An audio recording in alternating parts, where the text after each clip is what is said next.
പോറ്റിയേ കേറ്റിയേ സ്വർണം ചെമ്പായി മാറ്റിയേ സ്വർണപ്പാളികൾ മാറ്റിയേ ശാസ്താവിന്ധനമൂറ്റിയേ സ്വർണം കട്ടവനാരപ്പ സഖാക്കളാണേ അയ്യപ്പ ലോഹം മാറ്റിയതാരപ്പ സഖാക്കളാണേ അയ്യപ്പ.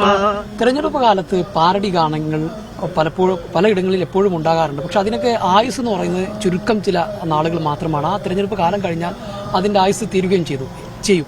എന്നാൽ ഒരു ഗാനം, ഒരു പാരഡി പാട്ട് ഇപ്പോൾ സമൂഹ മാധ്യമങ്ങളിൽ വൈറലാണ്.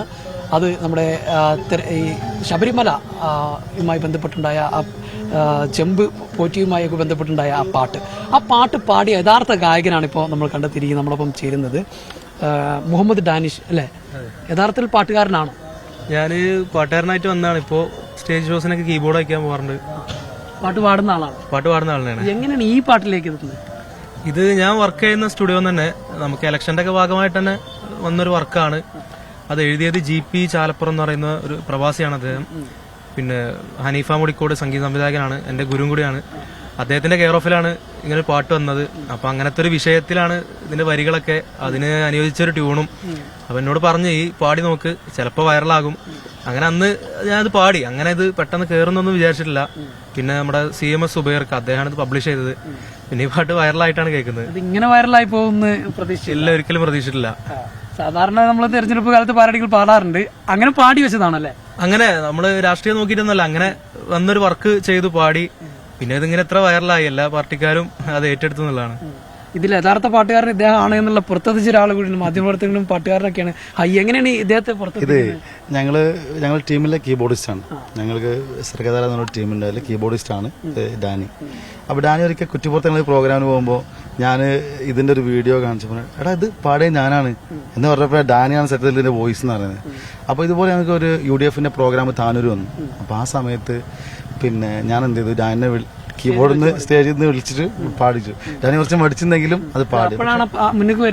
അതെ, ഡാനിയാണ് ഇത് പാടിയെന്ന് പറയുന്നത് ആ ഒരു പ്രോഗ്രാമിലൂടെ. ഞാനത് അന്ന് രാത്രി തന്നെ എന്ത് ചെയ്തു, എന്റെ ഇൻസ്റ്റഗ്രാം പേജിലിട്ടു. 2 ദിവസം കൊണ്ട് 2 മില്യൺ ആൾക്കാർ കണ്ടു എന്നുള്ളതാണ്. പിന്നെ സത്യത്തിൽ ആ പാട്ട് എന്ന് പറഞ്ഞാൽ കേരളത്തിലെ വർത്തമാന രാഷ്ട്രീയം കൃത്യമായിട്ട് വരച്ചു കാട്ടുണ്ട്. സ്വർണ്ണക്കൊള്ളയുണ്ട്, അതുപോലെ പിന്നെ മല കയറ്റിയ വിഷയങ്ങളുണ്ട്. അതുകൊണ്ട് തന്നെയാണ് അത് ഇത്രയും വൈറൽ. അതെ. പിന്നെ വയനാടുണ്ട്, പിന്നെ ആശാവർക്കന്മാരുടെ വിഷയമുണ്ട്, സമകാലിക സംഭവവികാസങ്ങളൊക്കെ എല്ലാം ഒരു 3 മിനിറ്റിനുള്ളിൽ എല്ലാം പറയുന്നത്. ഒരു പ്രാസംഗികൻ 1 മണിക്കൂർ എടുത്ത് സംസാരിക്കുന്ന സംഗതി ഡാനി ആ പാട്ടിലൂടെ 3 മിനിറ്റ് കൊണ്ട് പറഞ്ഞു എന്നുള്ളതാണ് അതിന്റെ ഒരു സംഗതി. ഇപ്പൊ എന്താ വിഷയം വെച്ചാൽ ഞങ്ങള് ഗാനമേളക്ക് പോകുമ്പോൾ ഞങ്ങൾ ഗായകരൊക്കെ പിറകോട്ടാ പോകും. ഡാനിയാണ് ഇപ്പൊ സ്റ്റാറായി നിൽക്കുന്നത്. അതവനും അർഹനാണ് സത്യത്തില്. ആ വോയിസ് കൊണ്ടും എല്ലാം കൊണ്ടും ഡാനി തന്നെയാണ്. അപ്പൊ ഇത് പുറത്ത് ഇറക്കിയ 2 പേരുണ്ട്. ഒന്ന് നമ്മുടെ ഹനീഫ മുടിക്കോട്, അതുപോലെ CMS സുബൈർക്കാണ് ഇത് പബ്ലിഷ് ചെയ്തത്. ഏതായാലും വലിയ ഹിറ്റായി മാറി. നമ്മൾ ഈ പാരഡികൾ സാധാരണ ആ പ്രദേശത്ത് മാത്രം ഒതുങ്ങി പോകും. ഇപ്പൊ പാരഡികളാണെങ്കിലും സ്ഥാനാർത്ഥികൾക്കാണ്, ഇതിപ്പോ സംസ്ഥാനത്തുടനീളം അതിനപ്പുറത്തേക്കും സോഷ്യൽ മീഡിയ പോകണം. എന്താണെന്ന് തോന്നുന്നു? അതെ, നല്ല സന്തോഷം. എന്റെ ഫ്രണ്ട്സ് തന്നെ ഒരുപാട് പല സ്ഥലത്തുള്ള ഒരു വീഡിയോ ഒക്കെ അയച്ചുതരാം. അവരെ നാട്ടില് പ്രചാരണത്തിന്റെ ഭാഗമായിട്ട് ഈ പാട്ടൊക്കെ ഇടുമ്പോ എടാ ഈ പാടിയതാണെന്ന് പറഞ്ഞ് എനിക്ക് അങ്ങനെ അയച്ചുതരാറുണ്ട്. തരംഗം ഇപ്പോഴും കഴിഞ്ഞിട്ടില്ല, ഇപ്പോഴും ഓടിക്കൊണ്ടിരിക്കുന്നു. ഇല്ല, ഇപ്പോഴും ഉണ്ട്. ഏതായാലും ഞങ്ങളുടെ പ്രേക്ഷകർക്ക് വേണ്ടി ഒരു പാടിത്തരാമോ? ഇന്ന് രാവിലെ PC വിഷ്ണുനാഥ് പാടി. അതാണ് എനിക്ക് തോന്നുന്നത് കുറച്ച് ജനങ്ങൾ പെട്ടെന്ന് ഏറ്റെടുത്ത് ഇന്ന് ഇത്രയും അധികം സമകാലിക ചർച്ച ചെയ്യാൻ കാരണം അതാണെന്ന് തോന്നുന്നു. രാഷ്ട്രീയ നേതൃത്വം UDF ഒക്കെ നേതൃത്വമൊക്കെ ഏറ്റെടുത്ത് കഴിഞ്ഞു. അപ്പൊ ഞങ്ങളെ പ്രേക്ഷകർക്ക് വേണ്ടിയിട്ടൊന്ന് പോറ്റിയേ കേറ്റിയേ സ്വർണം ചെമ്പായി മാറ്റിയേ സ്വർണപ്പാളികൾ മാറ്റിയേ ശാസ്താവിന്ധനമൂറ്റിയേ സ്വർണം കട്ടവനാരപ്പ സഖാക്കളാണേ അയ്യപ്പ ലോഹം മാറ്റിയതാരപ്പ സഖാക്കളാണേ അയ്യപ്പ.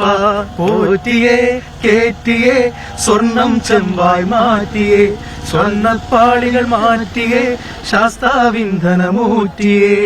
ഏതായാലും ഈ പാട്ടിങ്ങനെ നമ്മുടെ മുന്നിലൂടെ ഇങ്ങനെ ഓടി നടക്കാൻ തുടങ്ങിയിട്ട്, അല്ലെങ്കിൽ പാടി നടക്കാൻ കേൾക്കാൻ തുടങ്ങിയിട്ട് കുറെ നാളായിരുന്നു.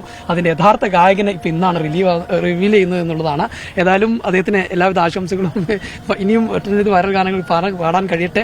ഇതുപോലുള്ള ഒരുപാട് കലാകാരന്മാർ മുന്നോട്ട് കൊണ്ടുവന്ന ആളുകൂടിയാണ് ഒരുപാട് കലാകാരന്മാർ ഇനിയും മുന്നോട്ട് കൊണ്ടുവരാൻ കഴിയട്ടെ എന്ന് ആശംസിക്കുന്നത്. ഏതായാലും മലപ്പുറത്ത് നിന്ന് അൻരൂപ് ജിക്കോടിനൊപ്പം ജംഷീർ കൊടിഞ്ഞി, മീഡിയ 1.